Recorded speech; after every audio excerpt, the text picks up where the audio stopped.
Assalamualaikum warahmatullahi wabarakatuh. Bismillah walhamdulillah, Bapak dan Ibu guru pemandu yang saya muliakan. Alhamdulillah, kita memasuki pekan kedua, ini adalah momen yang sangat krusial. Mari kita pastikan setiap detiknya bernilai. Di sini, kita akan membedah strategi inti kita untuk meretas musuh terbesar siswa-siswa kita, yaitu apa? Rasa takut untuk berbicara bahasa Inggris. Oke, ini dia peta jalan kita untuk pertemuan kali ini. Kita mulai dari akarnya dulu, yaitu rasa takut. Lalu kita teguhkan kembali filosofi kita, keberanian di atas kesempurnaan. Setelah itu, kita akan bedah landasan ilmiah dari metode kita masuk ke langkah praktis pekan ini, yaitu piagam kesepakatan kelas. Dan kita tutup dengan mengingat kembali tujuan akhir dari amanah besar yang kita emban ini. Mari kita mulai dengan pertanyaan yang paling mendasar, yang jadi inti dari seluruh program kita. Kenapa sih berbicara bahasa baru, khususnya bahasa Inggris, itu seringkali terasa begitu menakutkan buat anak-anak kita? Mungkin kita semua pernah merasakannya ya, jantung jadi berdebar, pikiran tiba-tiba kosong, takut salah ucap. Dan ini yang perlu kita sadari bersama Bapak Ibu. Masalahnya itu seringkali bukan di grammar atau kurangnya kosakata. Bukan itu. Akar masalahnya, ya seperti yang digambarkan di sini, adalah dinding psikologis. Rasa takut dihakimi, takut ditertawakan, takut dianggap bodoh karena salah. Nah inilah benteng yang harus kita hancurkan bersama-sama. Karena itulah, kita masuk ke bagian pertama, yang merupakan jiwa dari program kita. Ini adalah sebuah pergeseran filosofi yang fundamental. Kita tidak lagi mengejar kesempurnaan, tapi kita memburu keberanian. Mohon resepi kalimat ini baik-baik Bapak dan Ibu guru. Inilah tolok ukur keberhasilan kita yang sesungguhnya.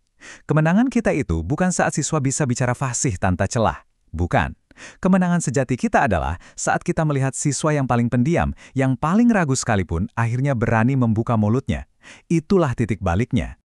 Dan disinilah peran kita semua menjadi sangat krusial. Kita bukan lagi polisi grammar yang siap dengan pulpen merah. Peran kita berubah menjadi, katakanlah, cheerleader, pemimpin sorak yang paling energik. Tugas utama kita adalah menciptakan sebuah kepompong, sebuah ruang yang super aman secara psikologis, di mana setiap siswa merasa bebas untuk mencoba, dan yang paling penting, bebas untuk berbuat salah tanpa ada rasa takut sedikit pun. Nah sekarang, mari kita lihat gimana caranya kita mewujudkan filosofi tadi secara praktis. Metode yang kita gunakan ini bukan kebetulan Bapak Ibu. Ini adalah sebuah pendekatan yang dirancang khusus berdasarkan cara kerja otak. Bisa dibilang kita meretas proses belajar dengan landasan ilmu saraf. Teknik pertama kita namanya shadowing. Ini bukan sekedar meniru biasa ya. Ini adalah senam otak sekaligus senam mulut. Saat siswa meniru penutur asli, mereka itu tidak hanya belajar kata, tapi mereka sedang melatih otot bicara, membangun ritme, dan menanamkan intonasi langsung ke memori. Ini adalah jalan pintas menuju kelancaran, melewati keraguan, dan analisis grammar yang berlebihan.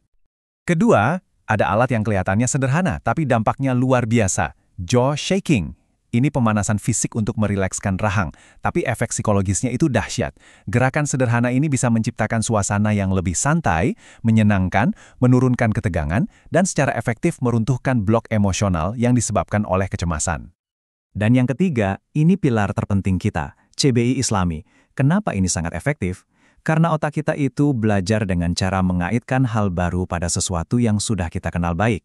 Dengan memakai konteks yang sudah ada di hati dan pikiran siswa, misalnya kisah para nabi, adab sehari-hari, kita seolah-olah menancapkan kosakata baru itu langsung ke memori jangka panjang mereka.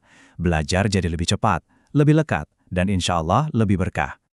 Baik, setelah kita paham filosofi dan metodenya, sekarang kita masuk pada fokus utama kita di pekan kedua ini, yaitu membangun kerangka sosial dan disiplin melalui piagam kesepakatan kelas. Ini adalah langkah besar kita untuk beralih dari sekedar aturan menjadi sebuah tanggung jawab bersama. Coba perhatikan pergeseran ini.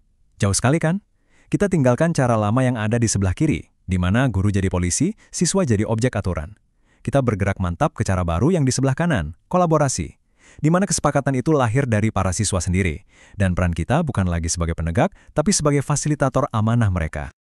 Nah, ini dia alat utamanya, piagam kesepakatan kelas. Ini semacam kontrak sosial yang mereka buat untuk diri mereka sendiri. Tugas kita adalah memfasilitasi proses ini. Ajak mereka untuk menyaksikan video penjelasan yang sudah ada, lalu buka sesi tanya-jawab singkat. Pastikan mereka paham betul bahwa ini bukan ancaman, tapi ini adalah ajakan untuk menjadi dewasa bersama.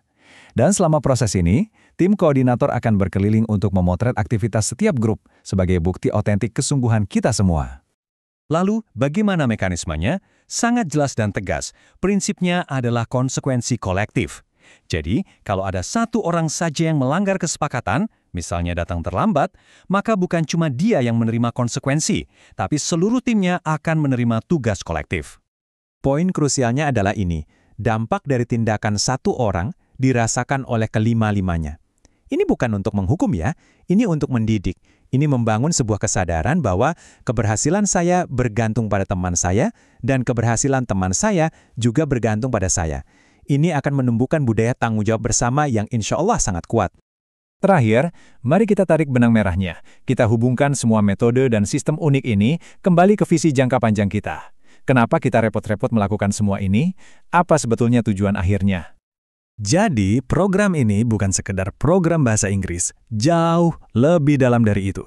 Melalui setiap sesi, melalui setiap kesepakatan, kita sedang menanam benih-benih karakter, disiplin yang lahir dari kesadaran diri, tanggung jawab kolektif, kerjasama yang proaktif, dan rasa saling menghormati. Inilah bekal hidup sesungguhnya yang akan mereka bawa selamanya.